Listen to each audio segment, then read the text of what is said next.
در جامعه دهاتی به نام خدای رجب ناحیه واسه این موضع در شفت دهه خواجه شام روی اساسی سیلگذار میباشد. از ناحیه‌های کوهستانی منطقه کلوب سیل فرآمده از همه جا میگذرد. با مقصد پیشگیری خفف ضرر سیل برای مستحکم نمودن ساحل‌های موضع این قطعه دریای یوسو مقامات اجرایی حکومت دولتی ناحیه واسه روزهای 28 فوریه تا روز 2 مارس در ناحیه حشر عمومی اعلان کرد. در این مرحله اساساً رفتی کارهای ساحل مستحکم کنی، توزیع کردن جوی زابرها، سیل سیلروها در نقشه شده است. در حشر همه تشکیلات و مؤسسه‌ها و جماعت‌های شهرک و دهات مؤسسه‌های تسلط میانه عمومی اشتراک نمودند. مستحکم نمودن ساحل باسنگ طریق سدکه‌بندی عملی کرده می‌شوند. محصولات اساسی ساختمانی برای گرفتن پیش روی سیل سنگ را استفاده می‌نمایند. حشرچیان داخلی سیمتورها را با سنگ کلان پر می‌نمایند. این کار آنقدر دشواری ندارد. 10 نفر در مدت 15 دقیقه یک سیمتور را پر از سنگ می‌نماید.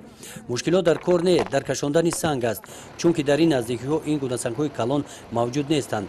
سنگ‌ها را از مسافه 18 کیلومتر دور به اینجا می‌کشانند که این وقت بسیار می‌گیرد.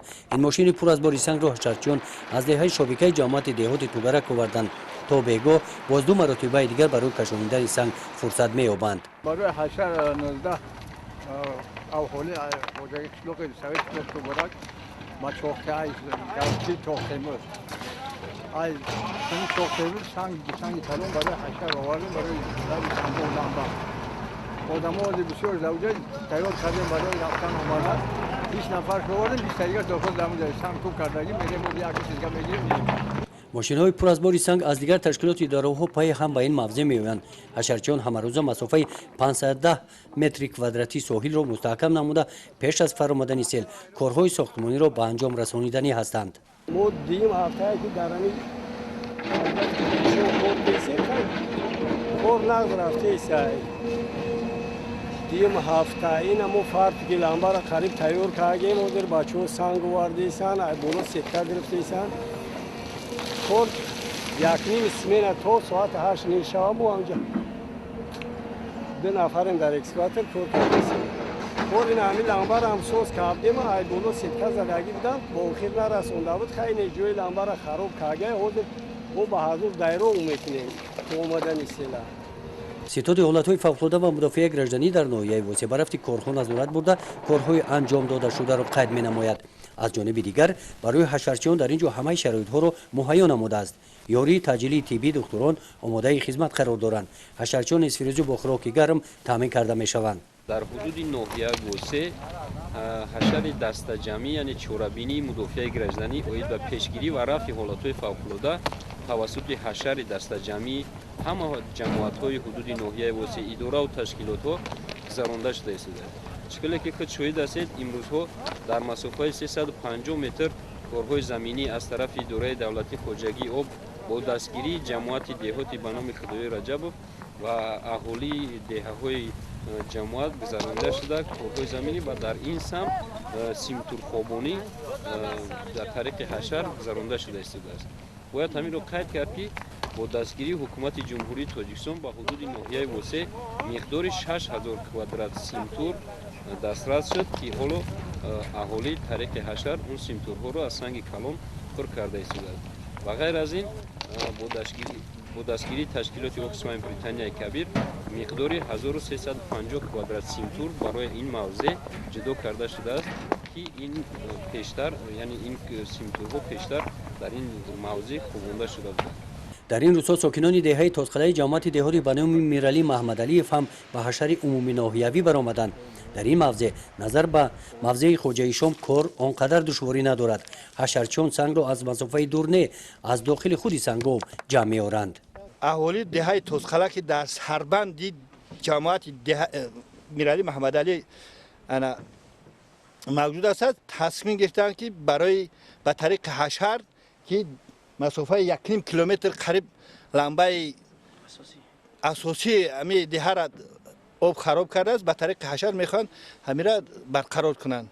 حق نقض دستگیری میکنه همین دیده است که شما در اینجا چند قدر سدکه پریسان کاگه همین به طریق حشر ایسوبی خلقی دهه دستگیری افتاده. امکانیت هست اگر از طرف حکومت دستگیری شود با سدکه و دیگر چیزا تامین کنند اگر ما باور دارم ای خلقی دستگیری میوه همین سویلو موافقی آوی سیل محافظت میکنیم. از شفت این جماعت دهات دریای سرخاب میگذارد. سیلی که از این موضع میگذارد از ناحیه های بلجوان و تیمور ملیک میفراید. سال گذشته به خواجگی های این دهه سیل ضرری اقتصادی آورد. نمی لامبه که میبینین کلانترین همین جایی که خطر داره در دریای سرخاب ما نمیای. سه چهار قشلوق اگر زلال بیاره کو سه چهار قشلوق ضررش میرسه. تو برای دیای توسخلا نیست. تو چقدر که زار کمر هم طرفتگی زردالبو قطعی زلالش میرسن لامبارا. وزیرا که او نیست وزیرش داو خیلی کرور کدیسیم. پیشگیری کردیم. برای پیشگیری نمودن ضرر سیل ساکنان ده امسال آماده هستند که به مثل امروز به حشر برآمده در مستحکم نمودن ساحل و پیشگیری آفت طبیعی سهم خود را گذارند. در اساس مراجعه نامه پیشوای ملت اساسگزار صلح و وحدت ملی محترم امام علی رحمان امروز مردم جماعت دیات بنا امیرعلی محمد علی خود را بی‌طرف نگرفته اینچنین در اساس امر رئیس ناحیه واسع غفورزاده موسی ظریف با طریق حشر مردم دستجمعانه برای آن صده‌هایی که امروز در زیر خوف و خطر قرار دارند برای برطرف کردن آنها پیشگیری آفت‌های حالت‌های فوق‌العاده سهم ارزنده خویش را گذاشته ایستادند.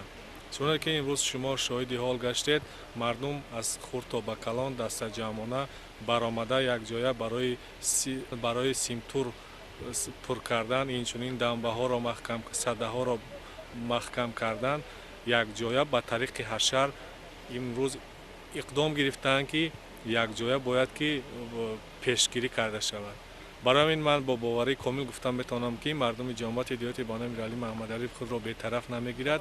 برای از همین رو سر کردن موافق نقشه چهاربینی در دهه تاسقاله اینچنین دهه زرکمر و توغای برای حالت‌های فوق‌العاده را پیشگیری کردن مردم دستجمعانه به طریق حشر کار کرده ایستادند. در حشر عمومی ناحیوی برای مستحکم نمودن ساحل‌های دریا، موضع‌های سیلگذر در دیگر جماعت‌های دهات ناحیه کارهای ساحل مستحکم کنی ادامه دارند. از روی نقشه چهاربینی‌های ستاد عاید به حالت‌های فوق‌العاده و مدافع گردنی در ناحیه واسع حشرهای عمومی برای پیشگیری نمودن سیل ماه مارد ادامه می‌یابند. گزارش خواجه نظریف خدای نظر ظهوروف از ناحیه واسع برای برنامه اطلاعاتی تحلیلی جنبسته هفته.